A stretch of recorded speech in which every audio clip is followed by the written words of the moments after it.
Hey, how you doing? This is RJ. So today I'm going to do a little review of Superman Smashes the Klan.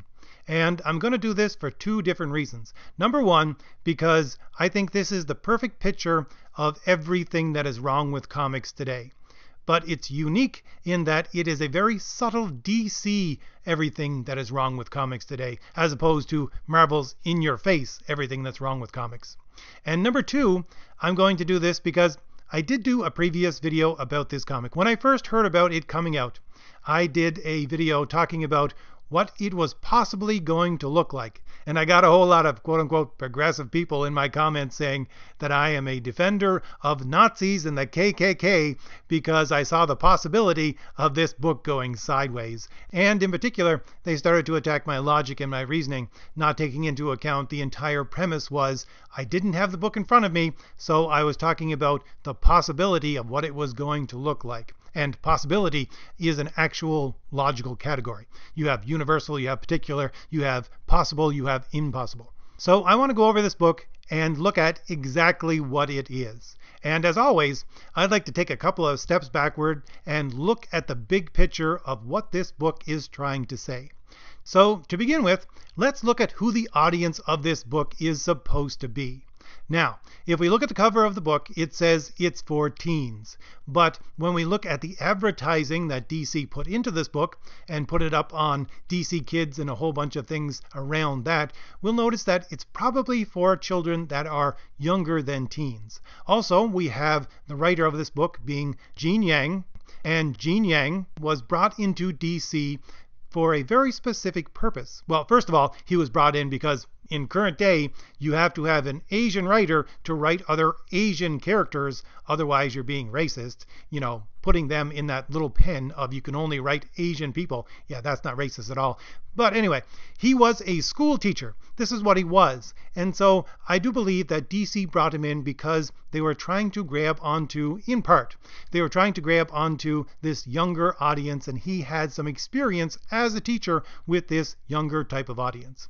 And I'll get into that in a little bit. But he is used to writing for kids. That is his main target audience. Furthermore, we have Gene Young saying himself that the reason why DC and he as part of this project chose to have the type of art that they have in this book, which is labeled as being very cartoony, he wanted a combination look of something you would see in a manga and your traditional looking Superman. But when he says your traditional looking Superman, it appears that he is talking more about the Superman cartoon rather than the Superman comics, because if you look at the art in the background that I'm showing you of this comic, you will see that it looks very much like the Superman cartoon. And the costume design seems to be more in line with what you got in that early cartoon of Superman. So you have all these things pointing towards the fact that this book is for kids. And as I said, it says right on the cover that this is for teens. But I would say if a teen looked at this kind of cartoonish art in a comic book, they would probably not pick it up. This would be the reason why they would not pick it up, in my estimation. They would look at it and say, that's a little too childish for me. I'm not going to pick that up. So I would say that the target audience for this book is actually much younger. And that would be in line with the usual rule of thumb for writing YA material. The rule of thumb for YA material is that you should have a main character who is typically 2 to 3 years older than the people you want to read the book. So if you want 13-year-olds to read your book, then you write a main character who is a 15-year-old. And the main character in these books is not Superman. The main character is a little Chinese girl, Chinese American girl, and her brother. The little girl, I do believe, is about 10 years old, and the little boy is about 12 years old. So if you use that rule of thumb, you would see that the target audience for this book would probably be kids between the age of 8 and 10 years old. But that leads into something else that I really want to focus on, because I'm going to assume for this video that A, DC is not stupid, B, that Gene Yang is not stupid either, and that when he gives an interview, he's actually telling the truth. So if you look at the cover of this book, once again, look at the price of this book. It is $10 for this book, and this is one of 3. Now, you're getting about 60 pages worth of story. The other 5 pages, 6 pages, is this bizarre mix of a progressive view of slavery and oppression, along with Greg Jung, again, talking about his childhood, talking about when he was in grade school and in middle school. So that points to the fact that he's trying to connect with people who are of that age group. So the question becomes, how many little kids between the ages of, say, 8 and 10, we'll even push it to be about 11 or 12, how many of those kids are going to spend $10 on a Superman comic? I can't see any kid spending $10, let alone the $30 that it's going to cost for all 3 of these to get the entire story. I can't see that happening. But, as I said, let's proceed upon the assumption that DC is not stupid. So, if the target audience for this book is indeed people as young as 8 up to about 11 or 12, and these kids cannot actually afford or would not actually want to spend that much money on a book, then why and how is DC planning to get these books into the hands of that audience? Well, in order to answer that question, we have to go back and look at the writer again, who is Gene Yang.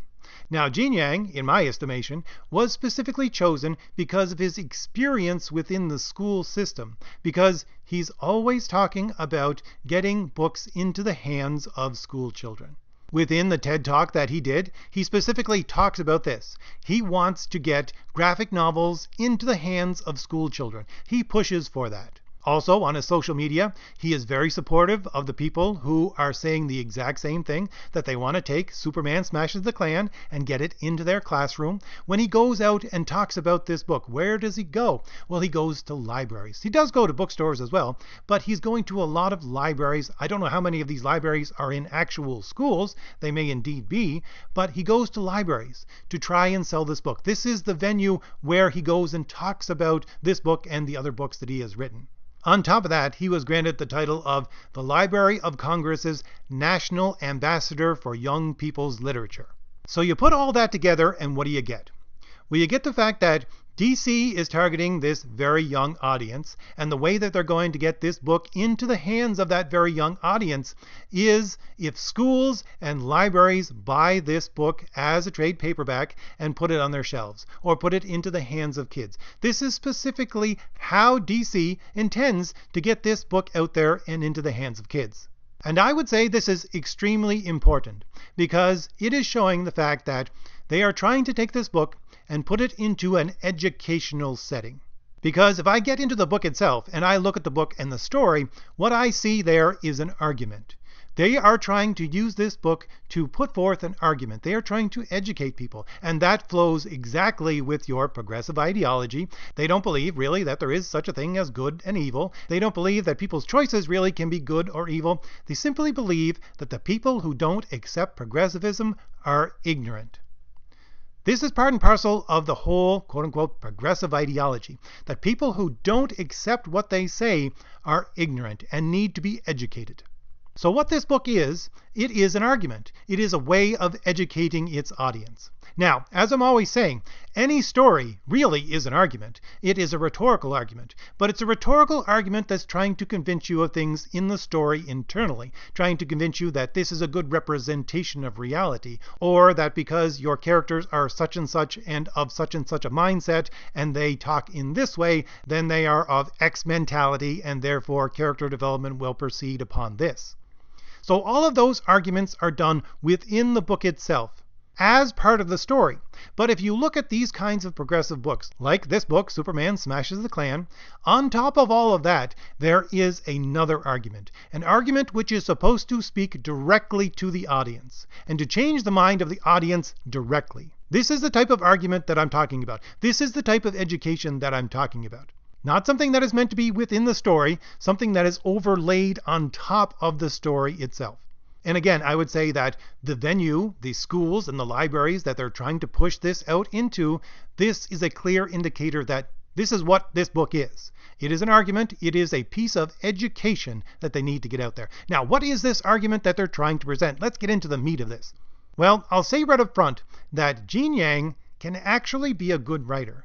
if he lays off the progressivism, he's not too bad of a writer. I've read some of his stuff, which was pretty good. And I think he understands the subtlety of the DC way of doing things. I think he's a good enough writer to look at stuff that Marvel puts out and say to himself, well, look, that's just too in your face. You need to be much more subtle about what you have to say. So I want to talk about this argument and how Gene Yang makes this argument in his subtle way and how it is extremely irrational in its argumentation. So first off, I'll give you a little background on the book itself, because the book is a retelling of a story that was originally told in the late 1940s on the Superman radio drama called Superman Smashes the Klan.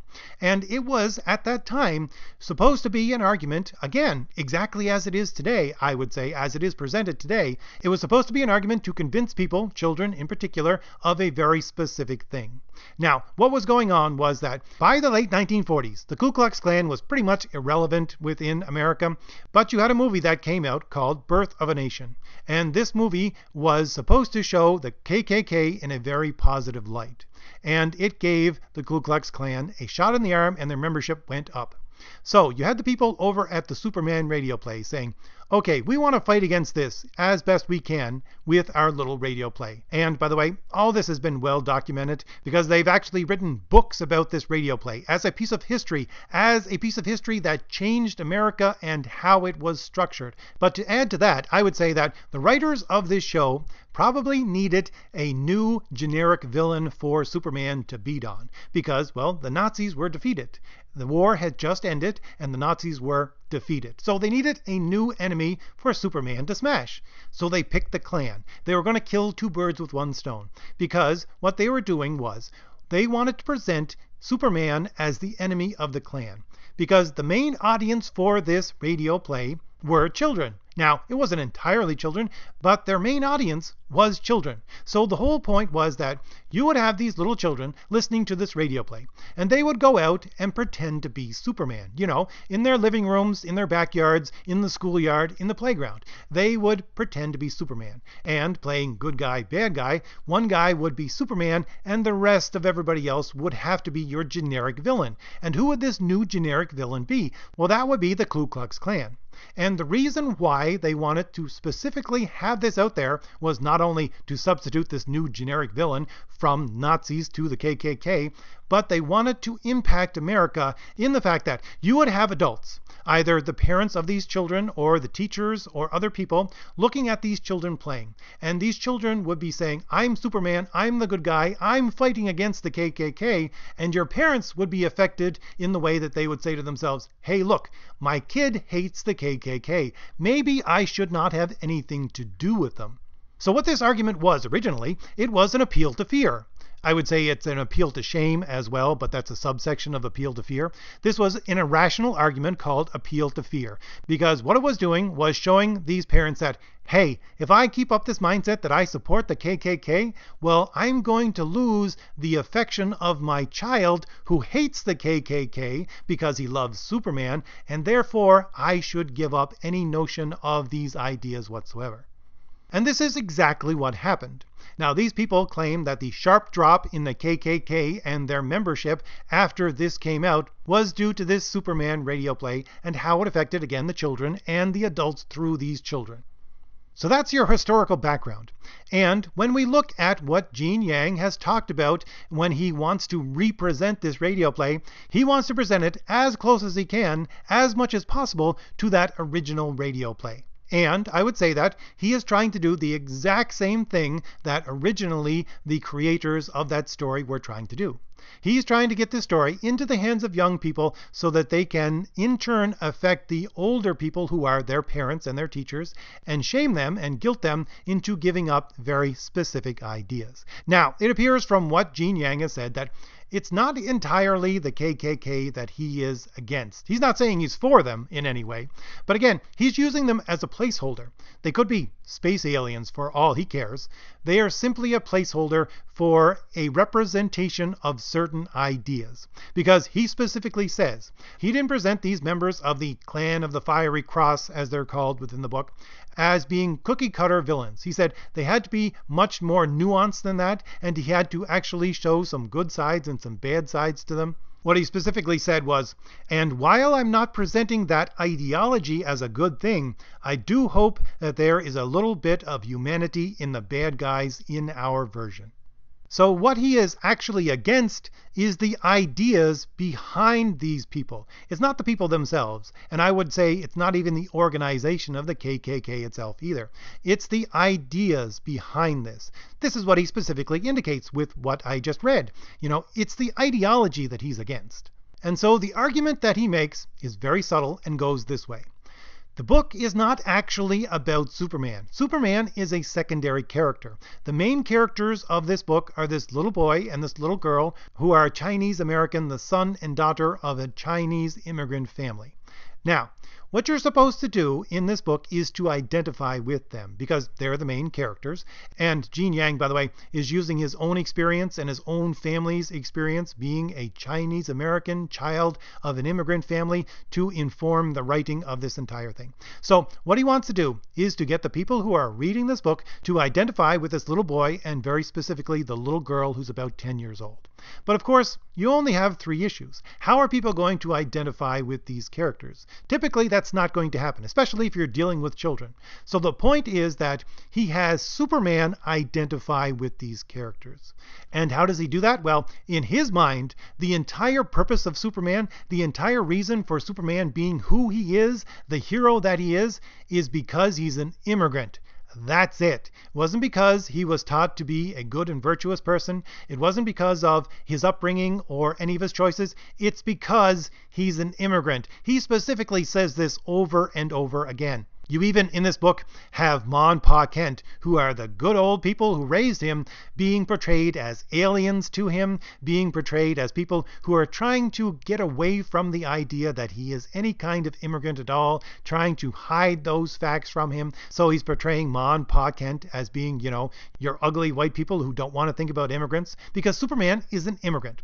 So the point is, if you're reading this book to begin with, you are obviously someone who likes Superman. Therefore, you identify with Superman. And since in the book, Superman identifies with this little girl and this immigrant family by himself, recognizing how much his immigrant status affects him, then you identify with the little girl and the little boy through Superman. And the real irrational part of this argument comes next, because it proceeds upon a logical fallacy. And it's a formal fallacy. It doesn't have anything to do with the matter of the story. It has to do with the way that the argument is presented. Something is wrong with the form. It's irrational. And the argument can be broken down in this way. Superman fights people who are bad. This little girl is a proxy for Superman. These people who are in the Klan in the book are opposed to this little girl and how she sees the world. Therefore, the people opposed to this little girl and the ideas that they express are automatically bad. Now, there are 2 points that I have to bring up here. Number 1, again, if this was simply an argument being made inside the story for the internal consistency of the story itself, it would actually have a place. But I'm not talking about that argument. I'm talking about this argument that is overlaid on top of the story and is supposed to be speaking directly to the person. That's why I'm focusing on this. Number 2, what I'm focusing on is the form of this argument, not the matter. When you look at logic and reason, there are 2 different things that you need in order for your argument to be rational. It needs to have correct form and it needs to have true matter. Now, I'm not dealing with the matter at all. I'm not talking about the Klan, whether they are good or evil. I'm not talking about any of that. All of that has to do with the matter. What I'm talking about is the form. This argument is deficient in its form. Because if your argument is deficient in its form, then you don't even have to move on to the matter. Because once it's deficient in its form, you already know that it's illogical and irrational. And this argument itself is a formal fallacy because it commits the fallacy of affirming the consequent or denying the antecedent, depending on how you want to look at it. And that's exactly what's going on here. They're trying to argue that all of the ideas held by the people who are opposed to this girl are automatically bad because this girl is a substitute for Superman and Superman fights people who are bad. Therefore, anyone who fights Superman and all of their ideas are automatically bad. But again, that doesn't necessarily have to be the case if you're looking at the form of this argument. So this is a very irrational argument. And again, I keep talking about the ideas expressed by these people because Gene Yang himself has said he tried to present these villains as having humanity. It's not these villains themselves that are the problem. It is the ideas behind these villains. And the extension of this argument goes into this same formal fallacy again. It goes into this other irrational turn. And this other irrational turn is that the people in this book, these Klan members, what is the idea that they hold which needs to be opposed? Well, those ideas are that immigration is a bad thing. And if you read the little historical section at the end, the 5 pages that Gene Yang puts in there at the end of the book, this is exactly what he's talking about. The fact that people who are racists, people who are Nazis, people who are the KKK, what do? Well, they oppose immigration. And, I forgot to mention earlier that one of the little indicators that show that Gene Yang is not talking directly against the KKK is that when he does his little historical overview, he talks about other kinds of riots where people who are immigrants got killed. And he says they weren't specifically done by the KKK, but they might as well have been. So you see, he takes all different kinds of people and lumps them in with the fact that they hold this same idea, that they need to get rid of immigration. And again, this leads back to the same kind of fallacy that I was talking about before. Just because a bad person likes some idea doesn't automatically mean that that idea is bad. But this is the very argument that he is making. Because you have bad people, and they are opposed to the idea of immigration, immigration is automatically good. And by extension, anyone who believes that immigration is not wholeheartedly a good thing is opposed to the goodness of Superman. That is to say, is opposed to the ideas of truth, justice, and the American way. Now, if you're still listening, you may be asking yourself, why in the world am I going through all of this? Well, I'm going through all of this because this is exactly what is going on. You have these people at DC, and this writer in particular. They are presenting an argument with this story that is not part of the story, that is supposed to speak directly to the people who are reading the book. They are trying to convince the people who are reading the book of a very specific kind of idea. But their argument is extremely irrational. It has nothing but irrational bases, one after another after another. And as I'm always saying in my other videos, what is that the definition of? Well, funny enough, if you look at the late 1940s definition of propaganda, that would be it. Propaganda, according to the late 1940s definition, it was trying to teach people something in a way that gets around their rational mind. And so what is this book? This book is quite specifically a piece of propaganda. And the thing that I find supremely funny about this book is the fact that it was generated off of a piece of entertainment from the late 1940s, right after the Second World War had ended. And yet, the quote-unquote progressive people who are putting this book out today are using it as a piece of propaganda to try to insert into the minds of young children their own progressive ideology. And yet, they are the ones who call us Nazis. So, if I've given you anything new to think about, hit like, hit the shield in the lower right-hand corner of your screen to subscribe, and leave me a comment. Tell me what you think about all this. All right, I'll see you later. Bye.